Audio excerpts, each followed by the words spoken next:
Gracias, doctora Valero. Pasamos a continuación a la lectura del TFM de la doctora Isabel de la Cámara. Cuando quiera, doctora de la Cámara, comparta la pantalla, por favor.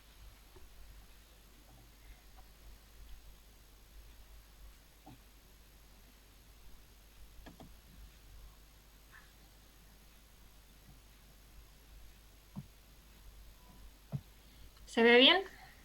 Sí. Perdón, antes de que empiece, ¿me oís? Sí. ¿Ahora? Sí. Pues ya lo he conseguido, es que no lo tenía configurado. Fenomenal. Vale, gracias. Bueno, yo soy Isabel de la Cámara y mi trabajo se titula así: Predicción de respuesta terapéutica de la infiltración de corticoides por dolor trochanterio mediante el estudio ecográfico. Sabemos que la trocanteritis es la inflamación de las bolsas serosas que se sitúan en la extremidad proximal del fémur y es la causa más frecuente de dolor de las estructuras periarticulares de cadera, constituyendo un motivo de consulta frecuente en atención primaria y especializada, lo cual indica una inversión de tiempo y de recursos. De hecho, un estudio de 2016 determinó que por cada paciente que acude a la consulta de trocanteritis se invertirían 79 minutos de atención en consulta, 1,8 de radiografías y 1 de cada 7 de los pacientes requeriría una analítica. La trocanteritis es más frecuente en mujeres, con una edad media de presentación en torno a los 50 años, aunque puede aparecer antes influida por comorbilidades y factores de riesgo. La causa más frecuente son los microtraumatismos de repetición, con menos frecuencia, pero también puede aparecer en artropatías inflamatorias, sobre todo la artritis reumatoide y las espondiloartritis. Hay una serie de factores de riesgo que pueden precipitar su aparición, como son la obesidad, profesiones que impliquen bipedestación prolongada, patologías lumbares y de articulaciones de miembros inferiores o dismetrías no compensadas. El uso de procedimientos ecoguiados en patología musculoesquelética se ha visto incrementado en los últimos años, dado que son seguros y permiten confirmar en tiempo real la colocación del medicamento, en este caso de los corticoides, dado que se ven como focos hiperecogénicos durante y posinfiltración. Y una de las localizaciones o de los procesos donde la ecografía facilita la punción es la bursitis trochanteria. Se han hecho, de hecho, estudios comparativos de punciones guiadas con ecografía versus punciones a ciegas en tejidos periarticulares de cadera y han mostrado que las infiltraciones ecoguiadas son un procedimiento más preciso, pero no se disponen de estudios de calidad que evalúen la eficacia. El tratamiento de lesión de la trocanteritis es la infiltración local con corticoides, por lo que hemos dicho, por la rapidez de acción y la baja tasa de complicaciones, pero es cierto que en la práctica clínica observamos una importante tasa de recidivas. Por ello, sería interesante determinar si los hallazgos ecográficos pudieran predecir el éxito terapéutico de un tratamiento en concreto, ya que ello haría que la ecografía nos pudiera ayudar a implementar un tratamiento individualizado para cada paciente. Por ello, el objetivo de nuestro estudio es determinar si los hallazgos ecográficos pudieran predecir una determinada respuesta terapéutica a la infiltración. Como objetivos secundarios, tendríamos que evaluar si la asistencia ecográfica de otros tipos de lesiones, como calcificaciones, entesocitos, irregularidad cortical, se beneficiarían de algún tipo de terapia en concreto. Y por otro lado, determinar si ciertas características del paciente, sobre todo las comorbilidades, podrían influir en la respuesta terapéutica. El estudio que realizaríamos sería un estudio observacional, retrospectivo, a través de revisión de historias clínicas de pacientes, y los criterios de inclusión serían los siguientes: mujeres mayores de 18 años, que tengan dolor en cara lateral de cadera con una exploración física compatible y disponibilidad de una ecografía en región trochantérea. Los criterios de exclusión: pacientes portadores de prótesis total de cadera ipsilateral, pacientes con enfermedades crónicas descompensadas que contraindiquen la infiltración en ese momento, pacientes con fiebre o clínica infecciosa en el momento de la evaluación o pacientes que rechacen el tratamiento con punciones. Se recogerán los datos de todos los pacientes atendidos en la consulta por trocanteritis entre junio de 2019 y junio de 2021 que cumplan los criterios de inclusión mencionados anteriormente. Y estas son las variables que analizaríamos. En primer lugar, la edad, una variable cuantitativa continua con un rango de 18 a 100 años. El tiempo de evolución, variable cuantitativa continua con un rango de menos de una semana, de 1 a 4 semanas de evolución, de 5 a 12 semanas o más de 12 semanas. Los hallazgos ecográficos, variable cualitativa, nominal y dicotómica en función de si presenta o no bursitis, alteración de la estructura tendinosa, irregularidad cortical, entesofitos o señal Power Doppler. Comorbilidades, variable cualitativa, nominal y dicotómica en función de si presenta o no obesidad, diabetes, sedentarismo y trocanteritis previa y bilateral. Tratamientos previos recibidos, también variable cualitativa, nominal y dicotómica en función de si ha recibido antiinflamatorios o no y fisioterapia. Y por último, la escala visual analógica de dolor basal y a las 8 o 12 semanas tras la infiltración, que es una variable cuantitativa discreta con un rango del 1 al 10. Todas estas variables las recogeríamos de la historia clínica de los pacientes.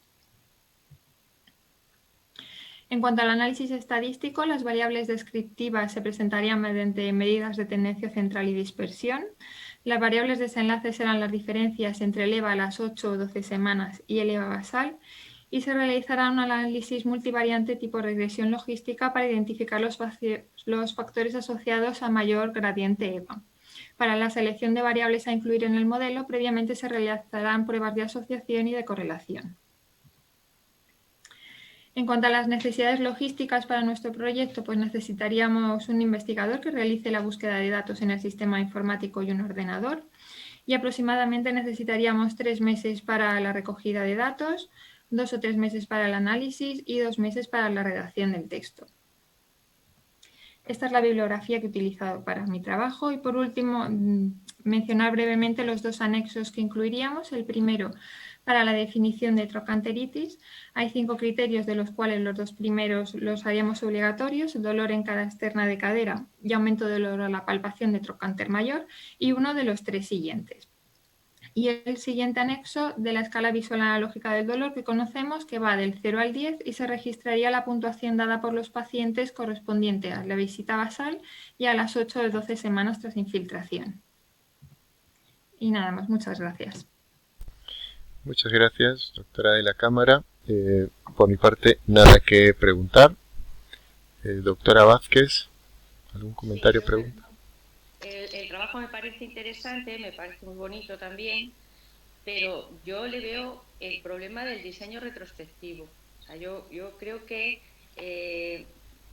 si tiras de los registros informatizados para conseguir los pacientes, vas a tener varios problemas, yo creo, para recoger todas las variables que has previsto. Sí, es posible. Uno de ellos podría ser el de la escala visual analógica, que es verdad que normalmente no se recoge como tal. Lo que habíamos pensado es sustituirla por una variable cualitativa ordinal de severidad del dolor. Se ha mejorado mucho, poco, mejoría moderada. Y luego también dependerá si tenéis muy estandarizado la ecografía, que siempre la haga la misma persona, porque sí que es verdad que tú ahí estableces una serie de datos a recoger de la ecografía y yo no sé si esos, hablo de nuestro servicio, en la práctica clínica a veces no se es tan metódico y se recogen los datos tal como los vas a querer recoger tú. Yo creo que podrías tener muchas pérdidas, ¿sabes? Sí. Pero vamos, el trabajo, yo en prospectivo me parecería un trabajo perfecto, vamos. En retrospectivo creo que vas a tener problemas, pero bueno, está bien intentarlo, a lo mejor no, ¿eh? Muchas gracias, doctora Vázquez. Doctor de la Puente. Sí, bueno, a mí me parece que cuanto más aclaremos estas patologías de todos los días y no haya que reinventar cada día la patología tan común, mejor. Quería hacerte 2 preguntas. Una es que como variable dicotómica está muy establecido qué es sedentarismo, sí o no. Y luego me he liado un poquito con el tema de la infiltración ecoguiada. O sea que finalmente lo que vas a valorar es los hallazgos ecográficos y la respuesta al tratamiento. Pero no he visto que en el diseño definitivo esté contemplado el que el procedimiento sea o no ecoguiado. Claro, es que esa era la idea inicial, porque inicialmente sí que queríamos hacerlo prospectivo, pero con todo esto pues al final lo hemos hecho retrospectivo y la idea ahora más, la principal sería más orientarnos a eso, a ver si los hallazgos ecográficos modifican o no la respuesta a la infiltración más que sea ecoguiado. El El problema es que variará bastante, probablemente, ¿no? El que se haya hecho ecoguiada o no, por un Sí, lado, ¿no? Y no sé si lo tenía recogido entre las variables, no. únicamente eso. Muchas gracias, doctor de la Puente. Doctor Bachiller. Bueno, pues también agradecer y darte la enhorabuena, Isabel. Pero creo que, igual que la doctora Vázquez, el sesgo o el problema fundamental es que es un estudio retrospectivo y aparte de perder datos, un estudio retrospectivo te mete muchos sesgos, mucha variabilidad en cuanto a la actuación, ¿no? Por ejemplo, lo que estaba contando el doctor de la Puente, ¿no? Tanto la indicación de la infiltración como la técnica de la infiltración, como el médico que la hace, hay gente que hace por una vía o por otra, el tipo de corticoide que se infiltra. Por tanto, todo eso te puede modificar mucho la respuesta y son sesgos que pueden limitar mucho los resultados de un estudio retrospectivo. Y este tipo de trabajos con una enfermedad tan prevalente como es la trocanteritis, pues yo creo que no supone mucho más trabajo hacer un diseño prospectivo y que te garantiza un poco la uniformidad de la acción y de la recogida de datos, y en segundo lugar hay pacientes suficientes para hacerlo, ¿no? O sea que yo creo que te animo a que en el futuro, bueno, pues este tipo de trabajos prospectivos aportan mucha información a la práctica clínica. Muchas gracias, doctor Bachiller. Muchas gracias, doctora de la Cámara. Pasamos a continuación al trabajo que presentan de forma conjunta el doctor Iván Calleja y el doctor Kenny Franco. Cuando quieran, compartimos la pantalla. Hola, buenas tardes. ¿Se me escucha bien? Sí. Perfecto. Bueno, yo soy Iván Calleja y junto con Kenny Franco y como director el doctor Carlos Guillén Astete hemos realizado el proyecto fin de máster de esta cuarta edición, que se titula Asociación entre puntos gatillo miofasciales y síndrome doloroso subacromial no traumático en estudio monocéntrico. Este es el índice que vamos a seguir durante la presentación, y sin mayor dilación pues empezamos con la introducción. Como antecedentes de la enfermedad del dolor de hombro no traumático, pues encontramos de forma extensa en la literatura que es una patología muy frecuente del aparato locomotor. Algunos de los estudios le dan un porcentaje de hasta un 18,8% de los motivos de consulta, y en referente a las urgencias hospitalarias hasta un 7% de todas ellas referentes al aparato o sistema musculoesquelético. En cuanto a los diagnósticos a los que hace referencia este dolor de hombro, que se relacionan con el conflicto de espacio en la región subacromial, pues encontramos la bursitis, tendinitis, tendinosis o el síndrome de impactación subacromial. Las causas que hemos encontrado, pues con mayor frecuencia en el hombro doloroso crónico, es la patología tendinosa, definida como cualquier enfermedad que altere la arquitectura fibrilar del tendón.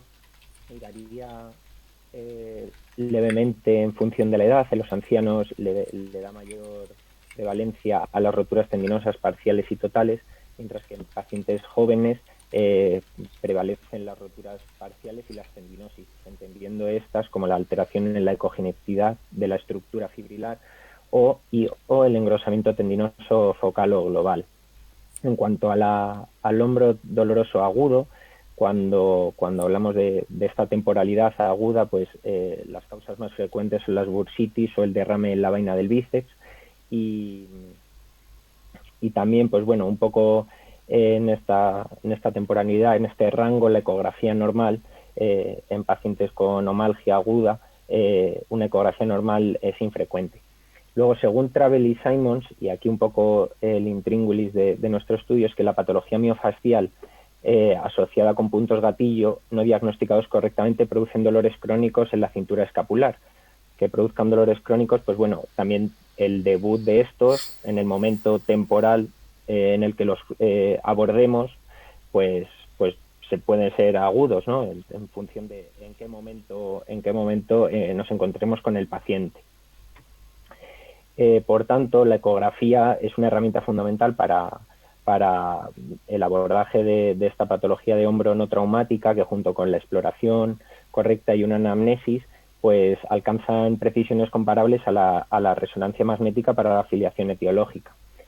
Y centrándonos un poquito más en el síndrome de dolor miofascial, podemos decir que es causante directo de dolor a nivel del aparato musculoesquelético, produciendo síntomas motores sensitivos y autonómicos debido a puntos gatillo miofasciales. Y esto pues, puede agravar o complicar la mejoría de otro proceso, como podemos imaginar. Cuanto a los puntos gatillo miofasciales, ya hemos dicho que es una fuente de dolor y disfunción muscular, ya sea aguda o crónica, y que se ignora con frecuencia. La eco musculoesquelética es una prueba diagnóstica y fiable es una prueba diagnóstica objetiva y fiable para la evaluación de estos puntos gatillo miofasciales, como la referencia número 7 que tenemos de nuestra bibliografía es un estudio de SIGDAR del 2009 en la que así lo detecta. Y bueno, luego el origen de estos puntos gatillo pues pueden ser sobrecarga a nivel muscular, un traumatismo directo o un problema articular o muscular que se ha perpetuado en el tiempo, como puede ser un defecto postural. Para localizar estos puntos gatillo, pues lo más relevante es la respuesta de espasmo local, el punto sensible a la presión y la banda tensa en la exploración del paciente.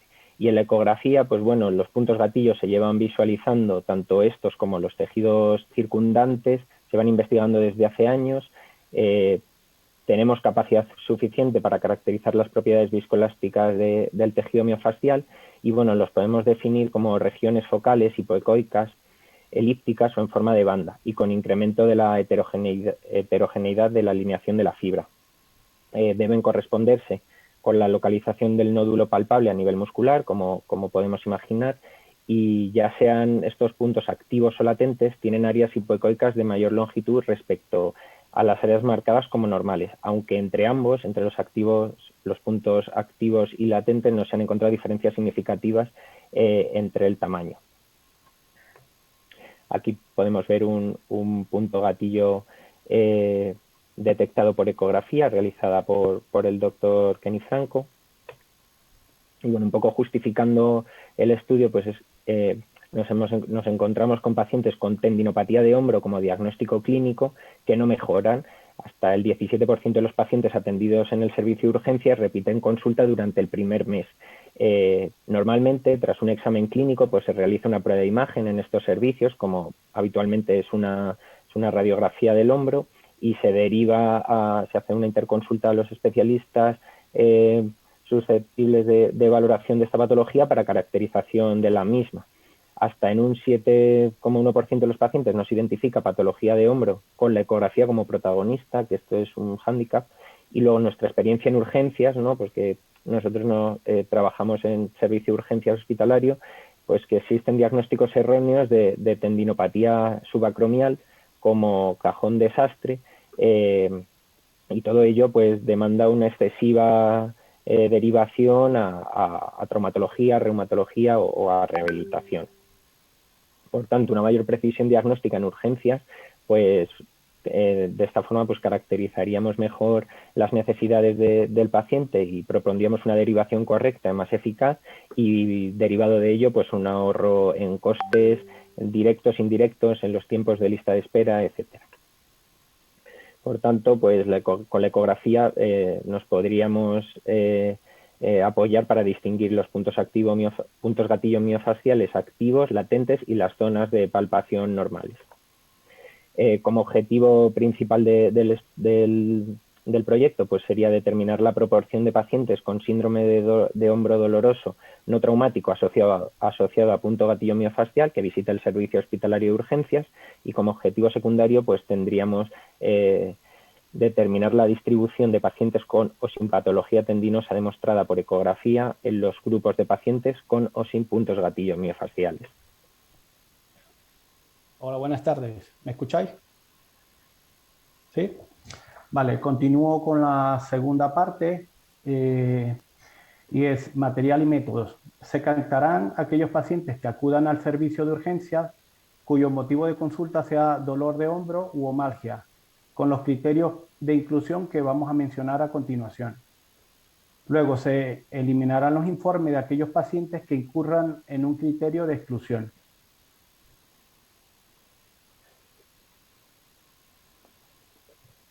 Definiciones.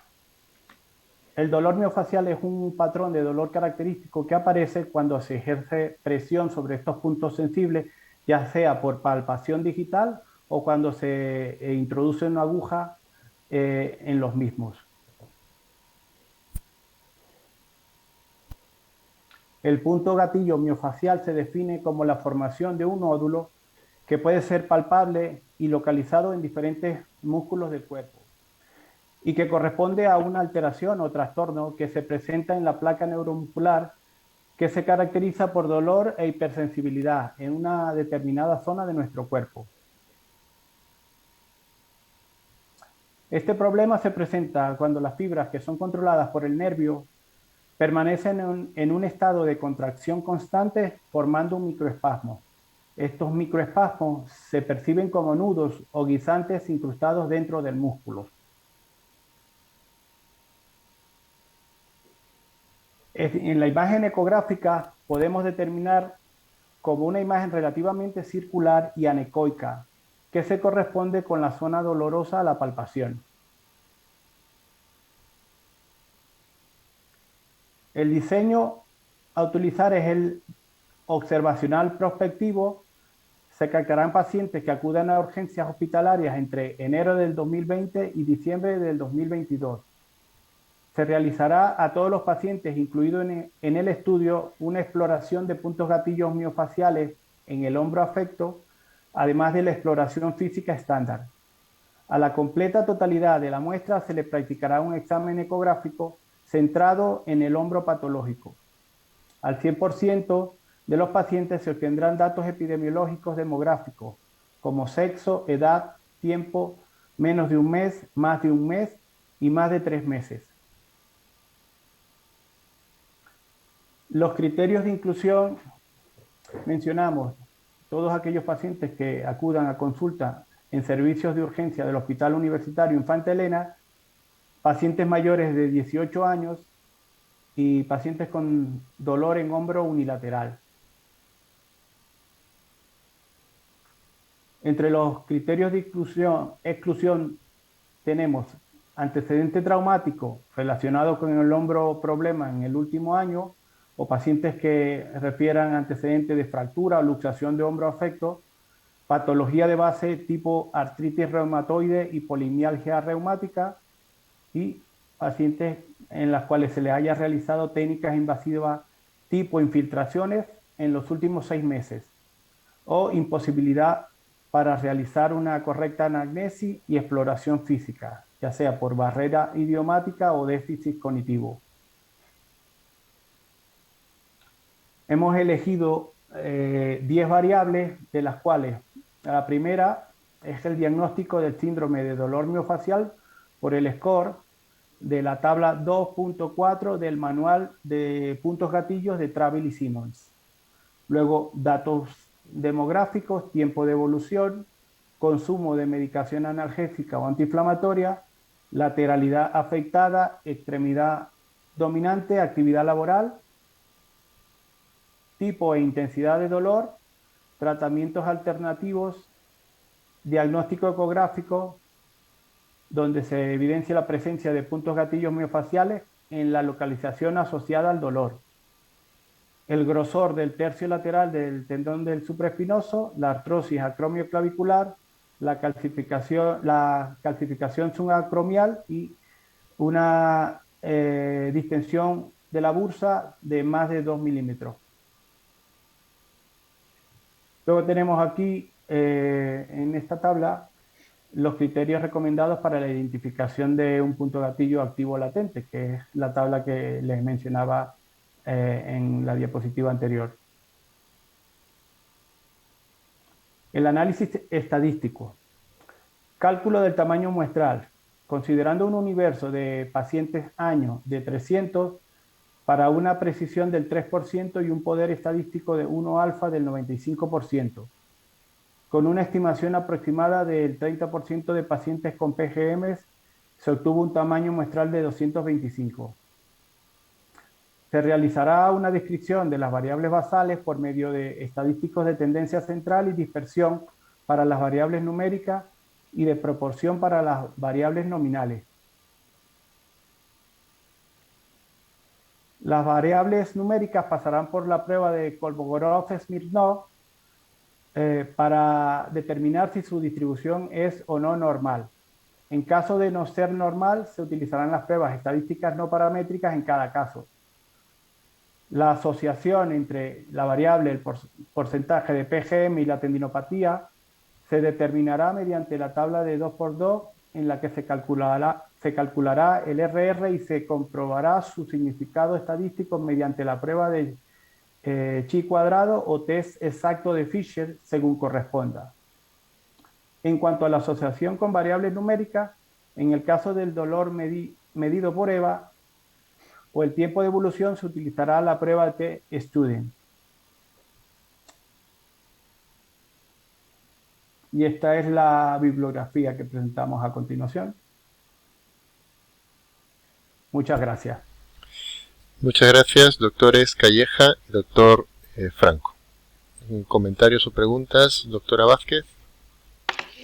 Bueno, pues el trabajo me parece muy original. Es algo que no nos planteamos normalmente en la práctica clínica habitual, y sí que es verdad que hay hombros que son hombros en los que no encontramos hallazgos haciendo las ecografías sin buscar los puntos gatillo, y la verdad que me parece que puede ser interesante, y los resultados que obtengáis también, ¿no?, para este tipo de dolor de estos pacientes, que además son dolores que tampoco van mal y no sabemos ofrecerles mucha cosa más. Yo no tengo ninguna pregunta, vamos, me parece un trabajo muy original. Muchas gracias, doctora Vázquez. Doctor de la Puente. Sí, a ver, a mí me parece muy útil, efectivamente, el evitar el sobrediagnóstico, que es algo a lo que tendemos, porque por algún motivo nos gusta más diagnosticar una tendinopatía del manguito que un cuadro miofascial.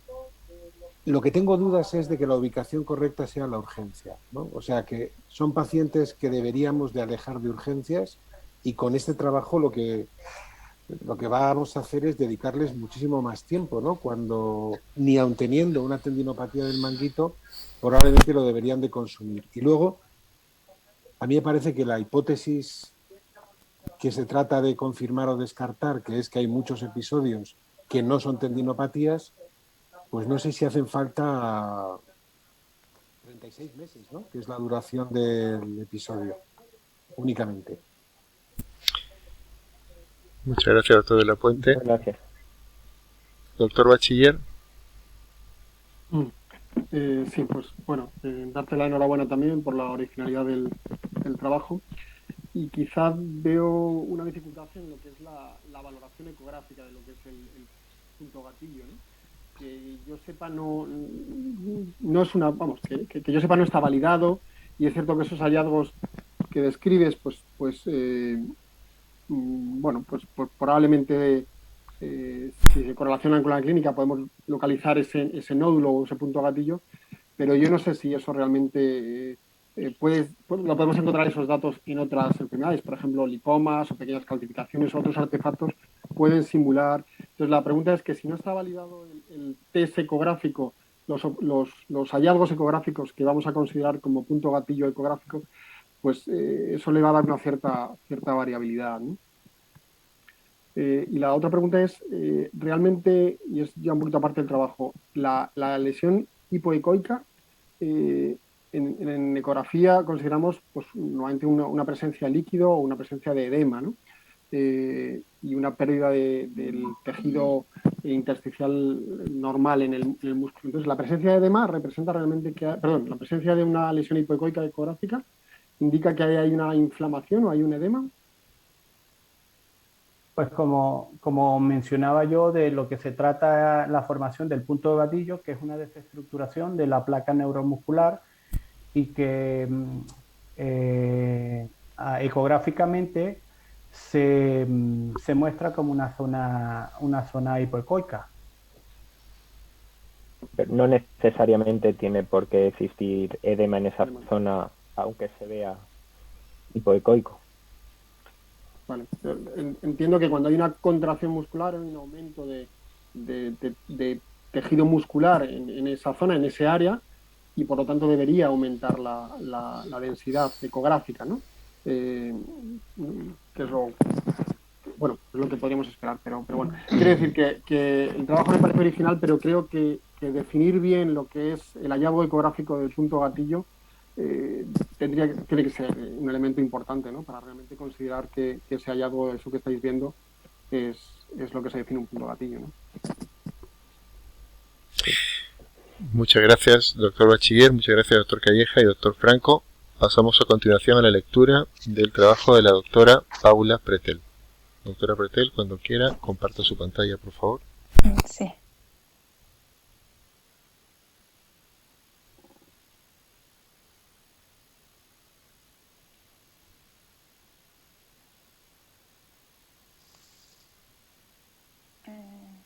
¿Así? ¿Se ve bien? Sí. Y se me oye. Buenas tardes, soy Paula Pretel del Hospital Universitario Príncipe de Asturias. Voy a presentar el proyecto que se titula Valoración ecográfica de las entesis en pacientes con hidrosalinitis supurativa. La hidrosalinitis supurativa es un trastorno inflamatorio crónico de la piel que se caracteriza por nódulos recurrentes y dolorosos, abscesos y senos que drenan con las consiguientes cicatrices. La prevalencia notificada se estima en un 1%, afecta más a las mujeres y suele iniciarse después de la pubertad. Su etiopatogenia es compleja y multifactorial. Parece que la oclusión del folículo piloso es el evento primario que tras su ruptura provoca una respuesta inmunitaria local masiva que con el tiempo evoluciona a una respuesta inmunitaria aberrante, donde el TNF-alfa, la interleucina 23 y la 17 forman parte de su patogénesis. Afecta las zonas intertiginosas del cuerpo y su gravedad se clasifica según los estadios de Hartley. El estadio 1 sería la presencia de abscesos únicos o múltiples sin fístulas.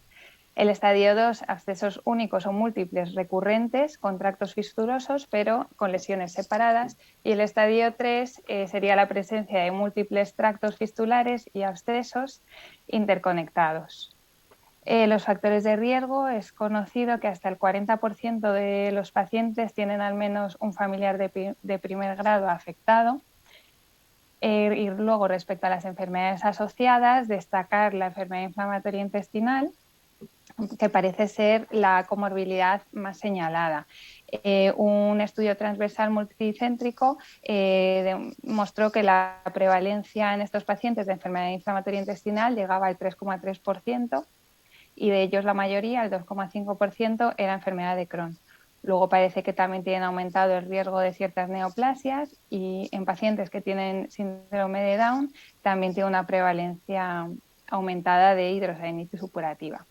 Y por otro lado tenemos las espondiloartritis, que son un grupo de enfermedades donde se encuentra la espondilitis anquilosante, la artritis psoriásica, por ejemplo, que comparten una serie de características clínicas, como la inflamación de las articulaciones axiales, las acroiliacas, oligoartritis asimétrica, la dactilitis y la entesitis. Y en su etiopatogenia es multifactorial y también interviene el TNF-alfa, la interleucina 23 y la interleucina 17. La hipótesis de una relación entre la hidrosalinitis supurativa y una enfermedad articular inflamatoria ha sido ampliamente considerada. La enfermedad reumatológica más citada, asociada a la hidrosalinitis, es la espondiloartritis. Recientemente se ha informado de que es más común en estos pacientes con una prevalencia de entre el 2 y el 28%. En concreto, respecto a la entesitis, que forma parte de sus criterios de clasificación, se ha publicado un estudio holandés recientemente donde busca definir la prevalencia de entesitis en pacientes con hidrosalinitis. Demuestran que hasta un 58,5% de los pacientes tienen al menos 4 entesitis clínicas y que el 25% de los pacientes tienen al menos una entesitis ecográfica. Y esto lo resaltamos ya que, por ejemplo, en la psoriasis es un 25%, es un 20%, o sea, es superior este hallazgo a la psoriasis, que es una patología que los reumatólogos tenemos muy en mente. Por lo tanto, vamos a indagar un poco en la entesis. La entesis es la región de unión al hueso de tendones, ligamentos, cápsulas articulares o fascias musculares. Hablaríamos de entesopatía cuando hay una alteración estructural por causas mecánicas, traumáticas o metabólicas, y de entesitis cuando hay una inflamación activa de la entesis. Diríamos que este es el órgano diana de inflamación en el grupo de las espondiloartritis. Pero, sin embargo, el dolor en una zona entésica obviamente no siempre traduce inflamación, por lo que su evaluación tiene que ser lo más objetiva posible. Podemos evaluarla clínicamente, que tradicionalmente se ha basado en la palpación de las zonas entésicas y reconocer si ha provocado algún síntoma o no. Esto es poco fiable y a pesar de que se han hecho índices para la evaluación de la entesis clínica, como el MASES, que es este, estos tampoco son fiables, ya que no nos hablan de la extensión de la entesitis, no nos habla de entesitis subclínica y puede dar falsos positivos, pues que la palpación de la zona entésica sea dolorosa por una tendinitis o por una fibromialgia, por ejemplo.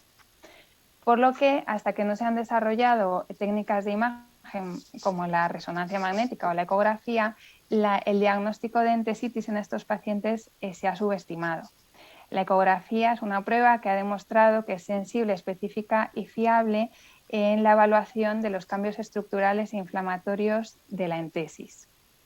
La ecografía de la entesis ha evolucionado mucho en los últimos años, tanto por el avance tecnológico como por la publicación de diferentes índices, aunque no se ha llegado a consenso de cuál sería el más indicado para los ensayos clínicos y para la práctica clínica.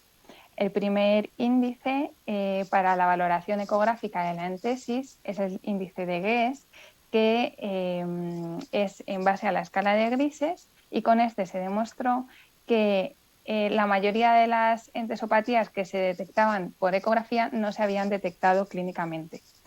El siguiente índice es el D'Agostino, que añade el Power Doppler, y con este demostró que la ecografía era una técnica útil para detectar la actividad inflamatoria de los pacientes con espondiloartritis.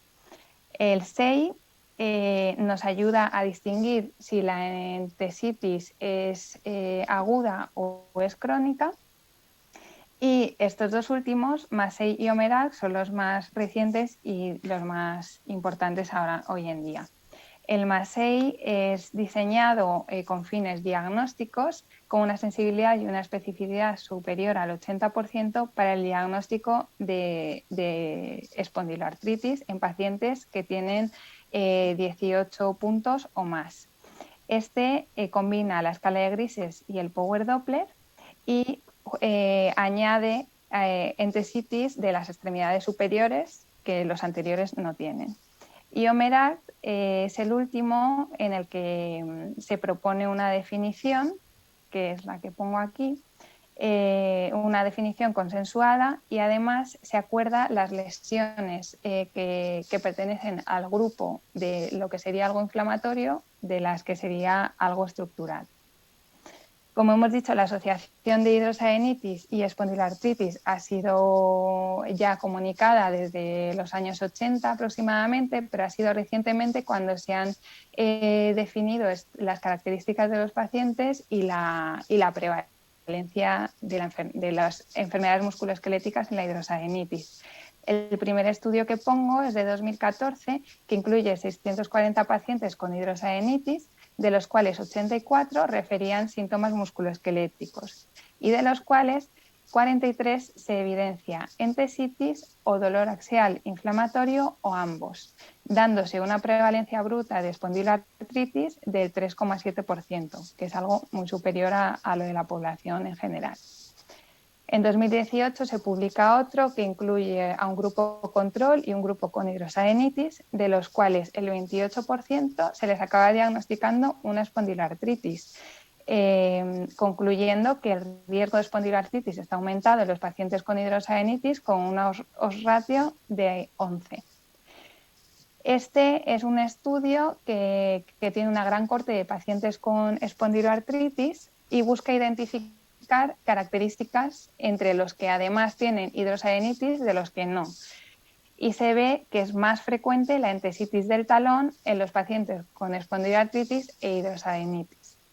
Y por último, este es el estudio holandés que he citado antes, el que incluye a 100 pacientes con hidrosaenitis y busca entesitis clínica y su correlación ecográfica. Por lo tanto, creemos que existe una evidencia de una etiopatogenia común entre estas dos enfermedades y que aún queda por desarrollar ampliamente un campo de conocimiento sobre en el aspecto musculoesquelético de la hidrosaenitis. Los estudios anteriormente citados nos demuestran esta relación entre estas enfermedades, pero ninguno nos informa de cómo detectar precozmente a los pacientes con hidrosaenitis que tienen más riesgo de desarrollar una espondiloartritis. Por ello, proponemos la valoración de la entesis, ya que es un síntoma frecuente de las espondiloartritis y es fácilmente detectable. Y proponemos hacerlo a través de la ecografía, ya que ha demostrado que sería una técnica fiable para el diagnóstico de la entesitis y además sabemos que es una técnica que no radia, que es económica, que es manejable. Si consiguiéramos definir esta prevalencia de entesitis en pacientes con hidrosaenitis y desarrollamos un método fiable para ello, podríamos buscar si existe correlación entre esta entesitis con otros factores como la obesidad, el tabaco, la enfermedad inflamatoria intestinal, de tal forma que podríamos definir unos fenotipos de presentación de estos pacientes que hasta el momento no se ha desarrollado. En definitiva, buscamos con el estudio mejorar el diagnóstico, mejorar el manejo y mejorar el pronóstico de estos pacientes, ya que hasta el momento su afectación musculoesquelética ha sido poco tenida en cuenta. Estos son los objetivos del estudio. El principal, determinar la prevalencia de entesitis ecográfica entre los pacientes con hidrosaenitis. Y los secundarios, definir un protocolo de derivación de pacientes con hidrosaenitis supurativa a los servicios de reumatología en base a la detección de factores de riesgo de desarrollar una espondiloartritis, correlación entre la severidad de los hallazgos ecográficos entésicos con la escala Harley Score de hidrosaenitis supurativa y la correlación entre la actividad de las manifestaciones clínicas musculoesqueléticas con la gravedad de la hidrosaenitis supurativa. Para ello proponemos un estudio transversal, observacional, con la participación del Servicio de Reumatología y de Dermatología, incluyendo a 60 pacientes. Deberán haber sido diagnosticados por un dermatólogo de hidrosaenitis supurativa y deberán tener una revisión programada con dermatología entre septiembre y diciembre del 2021. Las variables que queremos estudiar son las que están en la tabla, que las obtendremos de la historia clínica o de la encuesta que pasaremos a los pacientes. Y estas 4 últimas variables voy a hacer una mención aparte. El estadio de Harley será la variable que nos hable de las características de la hidrosaenitis, ya lo hemos comentado anteriormente. La puntuación +S nos dará información clínica, que ya la hemos comentado también. La puntuación BASDAI nos dará también información clínica, es una encuesta que nos habla de la actividad de la enfermedad en la última semana. Y por último, las características de la entesitis ecográfica lo haremos a través de la puntuación +6. Este índice hace el examen ecográfico en 6 localizaciones bilateralmente. En la fascia plantar proximal, en el tendón de Aquiles distal, en la inserción distal y proximal del tendón rotuliano, el tendón del cuádriceps distal y el tendón del tríceps braquial distal. Y busca 6 lesiones elementales: la estructura, el grosor, la presencia de erosiones, de entesofitos, de bursas y el Power Doppler en la bursa o en la entesis. Esta puntuación va de 0 a 136 y a partir de 18 diagnosticaríamos de una espondiloartritis. Para el análisis estadístico, en primer lugar, se calcularán los diferentes índices de entesitis y de actividad clínica y, por otro lado, se obtendrán los datos de las características características de la población de estudio. Con todo ello se hará un análisis descriptivo inicial, tanto para el total de los pacientes como según los 3 grados de gravedad de la hidrosalinitis. Y por otro lado, para valorar la relación entre el grado de hidrosalinitis y la afectación del sujeto, se considerará la primera como variable de interés y se ajustarán modelos de regresión lineal uni y multivariantes para los índices cuantitativos de alteración de los tendones y modelos de regresión logística uni y multivariante para las variables de afectación que son dicotómicas. Estos análisis multivariantes permitirán identificar qué características se asocian con un mayor riesgo de padecer entesitis. Y para el desarrollo del proyecto lo hemos proyectado en 6 meses, de agosto del 21 a enero del 22. En agosto nos pondremos en contacto con el servicio de dermatología, cogeremos la agenda de septiembre a diciembre, ambos incluidos, y seleccionaremos aleatoriamente a 60 pacientes que tengan una cita. Cada mes seleccionaremos a 15 para citarlos posteriormente en consultas de reumatología. El día que vayan a la consulta de derma se actualizará su estadio de Hartley y luego en consultas de reuma pasaremos el consentimiento informado, la encuesta a los pacientes, el BASDAI, pesaremos y tallaremos para el índice de masa corporal y realizaremos la puntuación MASES y la puntuación MASEI. Y en enero será la recopilación de los datos, el análisis estadístico y la redacción del estudio. Necesitaremos un reumatólogo, un dermatólogo y estos son parte de los anexos, el consentimiento informado y la encuesta que pasaríamos a los pacientes, que son todas las variables que queremos analizar en el estudio. Y esto sería todo. Muchas gracias, doctora Pretel. Doctora Vázquez.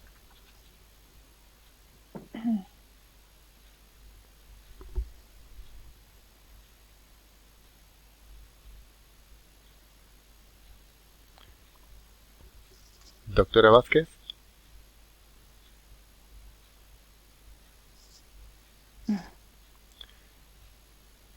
Doctor de la Puente. Sí, bueno, pues me parece que tienes un trabajo organizado primorosamente y lo único que me llama un poquito la atención es que tienes la recogida de datos, al contrario que el trabajo anterior, ¿no? Muy concentradita en el tiempo. Yo supongo que tienes perfectamente hablado con los dermatólogos la prevalencia y el número de pacientes y bueno, me parece que es la herramienta adecuada para lo que vas a hacer y que nos confirmarás los resultados. Pues nada, que todo vaya bien. Muchas gracias. Muchas gracias, doctor de la Puente. Doctor Bachiller. Sí, pues también darte la enhorabuena, Paula, por el trabajo. Y yo la única cosa que te quería comentar es, cuando leía el trabajo, calculabas una estimación del tamaño muestral de 60 pacientes, ¿no? Sí. Pero no lo argumentabas. Entonces, en el sentido, yo creo que tienes datos suficientes para hacer un cálculo aproximado y estimado del número real de pacientes que necesitas, ¿no? Para no cometer luego errores estadísticos y perder potencia. Por ejemplo, en un trabajo tan elaborado como este, lo mismo en vez de 60 necesitas 80 para no caer en el error tipo 2. Quiero decir que tienes datos y hay un conocimiento suficiente de esta patología y los estudios que indicabas de la prevalencia de entesitis ya descritos en hidrosalinitis te permiten calcular aproximadamente el tamaño muestral y ir sobre seguro, ¿no? Pero por lo demás, te la enhorabuena porque la verdad es que es un trabajo muy interesante. Hace 2 años en este mismo máster se presentó un trabajo parecido por un grupo del 12 de octubre y eso demuestra el interés en avanzar en este área de la hidrosalinitis que hemos tenido desde el punto de vista de reumatología, pues un poquito mezclada ahí con el SAFO y demás, pero que es cierto que probablemente tenga un componente importante inflamatorio autoinmune y unirlo a la patología articular pues es muy muy interesante. Gracias. Muchas gracias, doctor Bachiller. Gracias, doctora Pretel. Pasamos a continuación a la lectura del TFM del doctor... Perdón.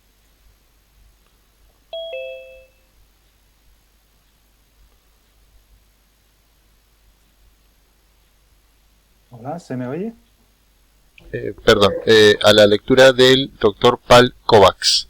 Cuando quieras, doctor Kovacs, comparte su pantalla, por favor.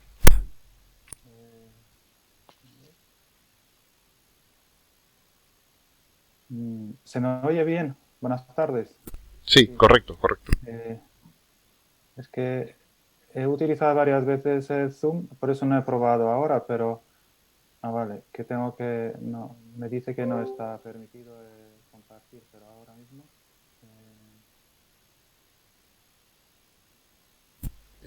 Doctora Pretel, si puede dejar de compartir.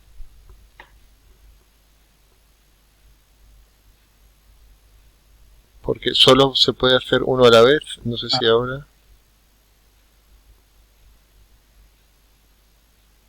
A ver. Ahora, correcto. ¿Ya está? Sí. Vale. A ver. Un segundo. Vale. Buenas tardes.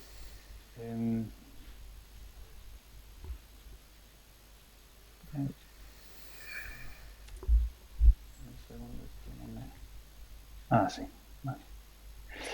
Vale, buenas tardes. Yo me llamo Paul Kovacs, soy residente de Medicina Familiar y Comunitaria en el Hospital Nuestra Señora de Prado de Talavera de la Reina. Y mi estudio...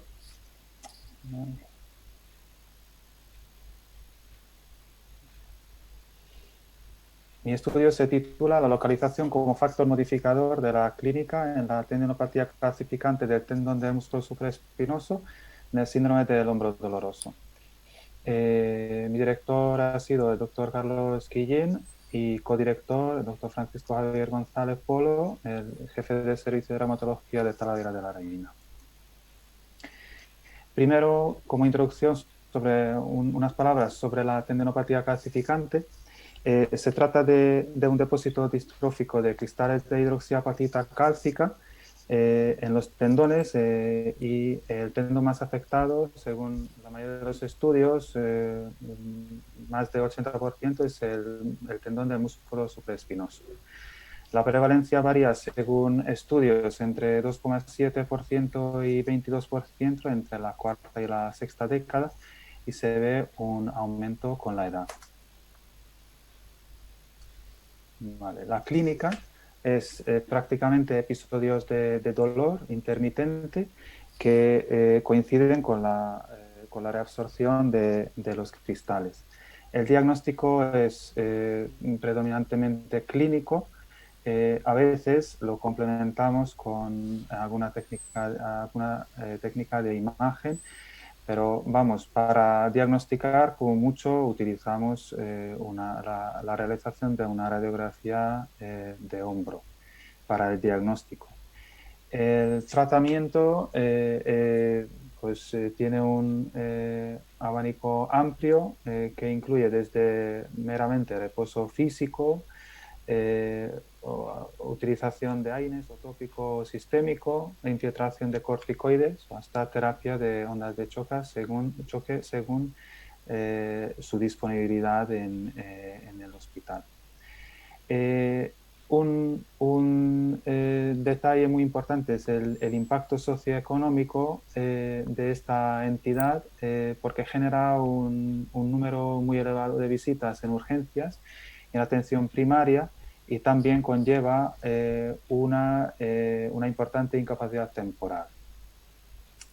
Aún así, como se trata de una entidad altamente prevalente y desde hace mucho tiempo muy conocido, al revisar un poco la bibliografía, he observado que se ha quedado mucho en el tintero. Por ejemplo, la asociación de esta patología con los movimientos como una entidad ocupacional, de movimientos repetitivos de los años 60, 50, 60, pues hoy en día se ve que esta relación no está tan claro. he encontrado un estudio muy interesante que comparaba, pues utilizaba un grupo de cajeras y un grupo de voluntarios que no eran cajeras. Y entonces no se ha encontrado ninguna diferencia estadísticamente significativa entre estos dos grupos. He resaltado aquí los datos correspondientes. Se ha visto una prevalencia de 22,6% en el grupo de casos y en el control 24,4%.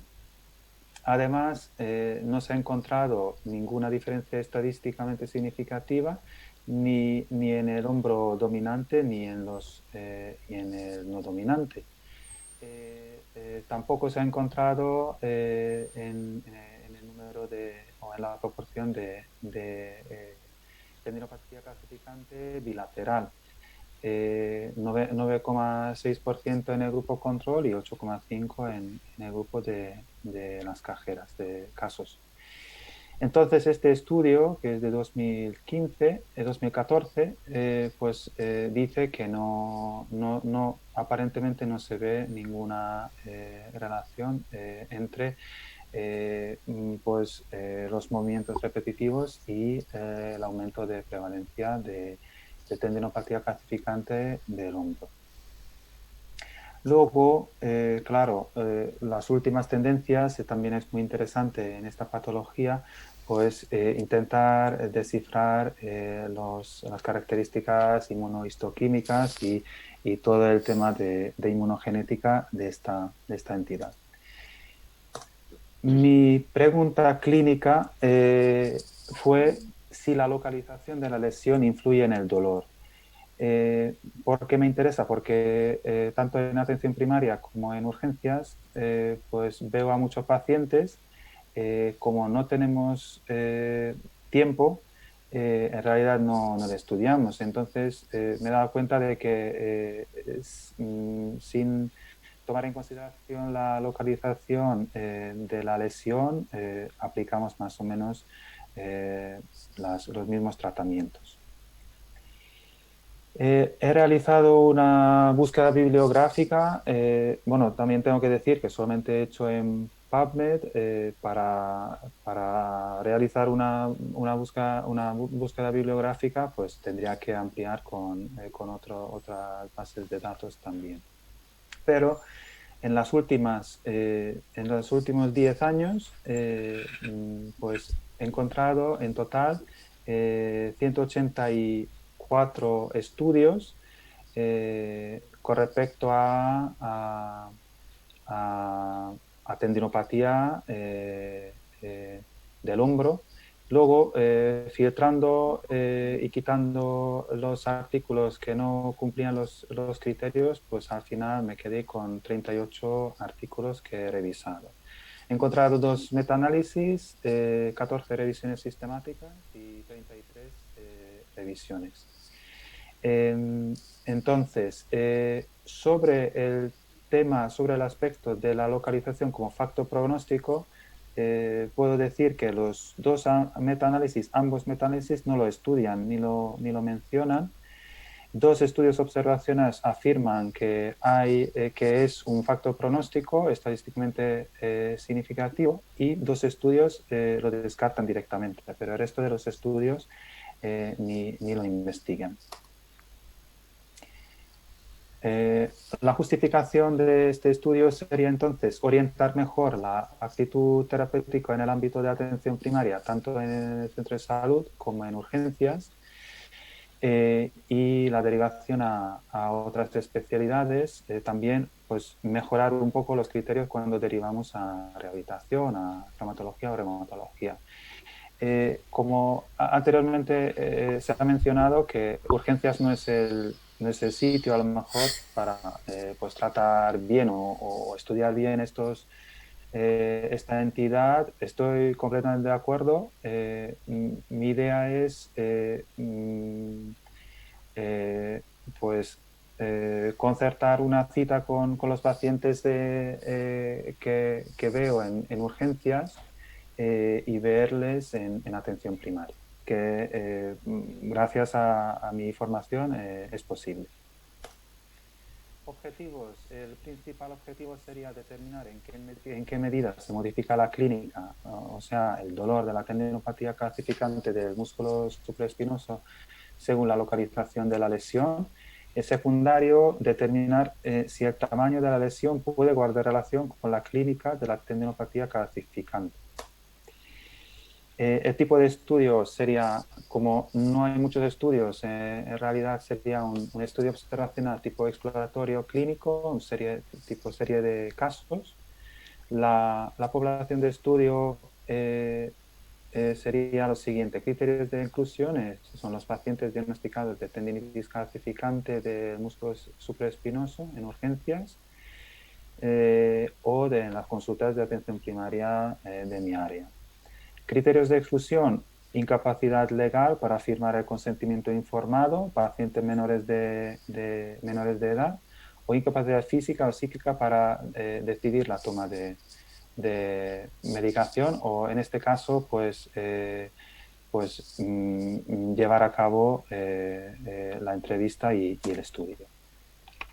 Por supuesto, después de reclutar al paciente e incluir en el estudio, pues se le entrega la información, la hoja de información, y todos los pacientes tienen que firmar el consentimiento informado.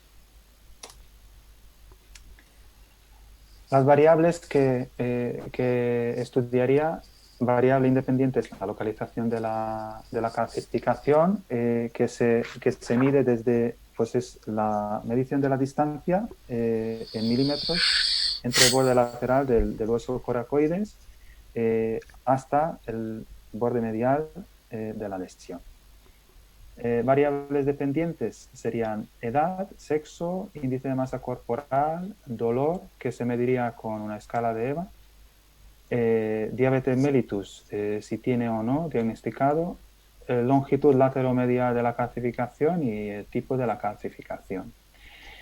Aquí tengo que decir que es verdad que en mi estudio realmente lo que a mí me interesa es si la localización de la calcificación pues se guarda alguna relación con el dolor, pero he decidido incorporar otras variables, como por ejemplo diabetes mellitus, que se ha visto que está muy relacionada con esta entidad. Luego, pues como edad, sexo, como va aumentando con la edad la prevalencia, sexo también. Se ha visto que es más frecuente en pacientes con sobrepeso. Y luego, pues el tipo de la calcificación se mediría según la escala de Gertner, que sería tipo 1, 2 y 3. Eso es más bien, pues sería una pregunta interesante si se ve alguna relación. ¿Cómo se realizaría el estudio? Pues el equipo investigador consistiría en por lo menos dos investigadores, sería el investigador principal y el ecografista. El investigador principal se haría cargo de reclutamiento de pacientes, de la asignación de número de identificación, que luego pues enseño a qué me refiero, y la realización del análisis estadístico, mientras el otro investigador, que sería el ecografista, haría la extracción ecográfica. La recogida de datos, entonces, como hemos dicho, se haría mediante un cuestionario y una exploración ecográfica. Y aquí se ve en el cuestionario que en el momento de reclutar al paciente, pues el paciente rellena el cuestionario, pero luego se recorta, o sea, el investigador principal recorta la parte de arriba, los datos de identificación, y solamente el ecografista ve el número de la identificación del paciente. ¿Qué necesitamos para desarrollar el proyecto? Pues material de impresión para facilitar los anexos, una báscula validada, un tallómetro calibrado y un ecógrafo. Y aquí tengo la bibliografía.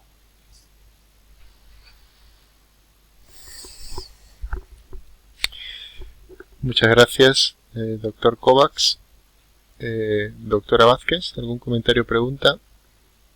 Sí, hombre, enhorabuena, el trabajo, por lo que decíamos antes, ¿no? Cuando hablábamos del hombro, todo lo que sea, que es verdad que los hombros los tratamos a todos un poco igual, pasaba igual con la trocanteritis, ¿no? Todo lo que sea buscar pues factores, ¿no? Que nos predigan la evolución, nos mejoren el manejo, pues siempre va a estar bien, ¿no? Y el título es el que no me gusta nada. Ya me pasó cuando leí la primera vez, porque es en qué medida se modifica la clínica. Pues yo pondría variabilidad clínica en función de la localización o algo así, ¿no? Porque realmente en qué medida se modifica parece que es algo como un continuo que vas a hacer, ¿no? A ver cómo se nos va modificando la clínica. Para el título no me gusta porque no da a entender bien lo que vas a hacer. O sea que el título a lo mejor sería el que modificaría.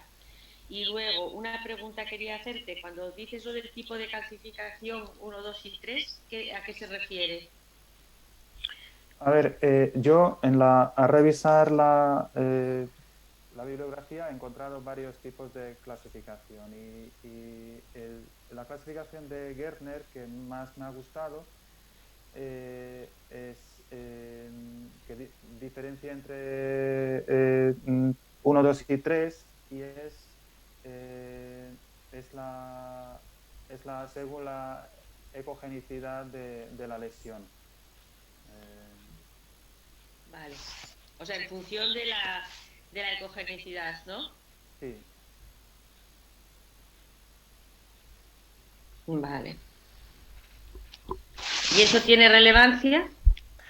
Por eso también he dicho que, a ver, cuando yo pienso cuando no hay, por lo menos intentaba revisar en la bibliografía, pero cuando hay tantas cosas, o sea, se ve que falta todavía mucho. O sea, que entonces yo he decidido incluir esta variable por si luego por no tener que repetir o el estudio con más pacientes, o sea, que para tener datos. Pero también por eso he dicho que las variables que más me interesan pues es la localización y luego pues edad, sexo, IMC, diabetes, porque esas variables sí que tienen más peso en la literatura. Por eso he puesto al final. No sé si es como investigador es muy si está bien, o sea, muy adecuado incluir de esa manera una variable, pero la verdad que no quería perderlo. Vale. Muy bien. Muchas gracias, doctora Vázquez. Doctor de la Puente. Bueno, yo te quería preguntar si es tiempo suficiente el periodo de recogida de datos que propones de 2 meses, ¿no? En una patología tan prevalente, pues igual no tienes que limitarte mucho en el tiempo porque la N se te va a incrementar mucho con poquito que aumentes el periodo, ¿no? Y la otra cosa que te quería comentar es que entre los criterios de exclusión no veo que se mencionen los episodios previos, los tratamientos que haya tenido, la patología, por ejemplo, degenerativa que pueda modificar la EVA. Eran la sugerencia y la duda que me surgía. Gracias. Muchas gracias, doctor de la Puente. Doctor Bachiller. Pues de nuevo, dar la enhorabuena y siempre tengo 2 comentarios. En cuanto a la localización, la estableces en base a la distancia con los rebordes óseos, ¿no? Con la laboratorio, quiero recordar. Pero también otro criterio hubiera sido intentar localizar ecográficamente dónde está la calcificación. si está en la superficie del tendón o dentro del tendón o en la bolsa, ¿no? que ecográficamente se podía hacer. Y otro aspecto de mejora sería que además de la localización podrías haber analizado también como variable dependiente el tamaño de la calcificación, porque uno puede pensar que cuanto más grande decías la longitud de la distancia, ¿no? Y interpretar la metías como variable independiente, ¿no? Entonces yo, bueno, pues serían esas dos cosas. Y también comentarte lo del tamaño muestral, que también si quieres hacer inferencia tienes que tener un número de pacientes estimado, porque si no te puedes quedar luego sin potencia, ¿vale? Muchas gracias, doctor Bachiller. Muchas gracias, doctor Kovacs. Seguimos con la presentación en la defensa del trabajo del doctor Tomás Almorza. Cuando quiera, doctor Almorza, comparta su pantalla.